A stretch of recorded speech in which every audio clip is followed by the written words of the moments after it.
তোর আমি এত সেবা যত্ন করছিস, তুই বেঁচে ফেরে তুই বিয়েটা কর, কারণ তোর বিয়ের পরে আমার বিয়েটা হবে রে। তুই বিয়েটা কর ভাই, তোর কিচ্ছু হইতে হবে না, আমি শরীর সব কি রে তোর ঘুম ভাঙিয়াছে? আব্বা তুমি আর একটু কষ্ট করে বাড়ির মধ্যে যাও দিনি, ভাসিতে আমার খুব একান্ত আলাপ আছে, একটু যাও, একটু কষ্ট করে বাড়ির মধ্যে যাও আবার।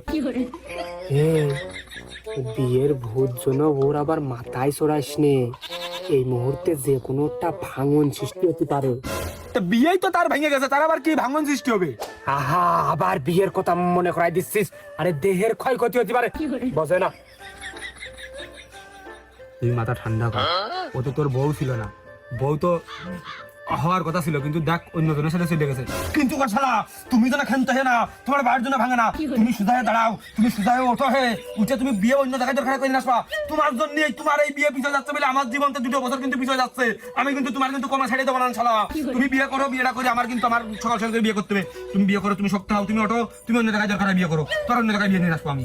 আমার কিন্তু আমার 2 বছর গ্যাপ দেওয়ার কোনো কায়দা নেই, তুমি ওঠো। হে করছিস তাহলে? করছি মানে করছি না, কি করছি, তোমার তো আমি করছি, তুমি বিয়ে করো, তুমি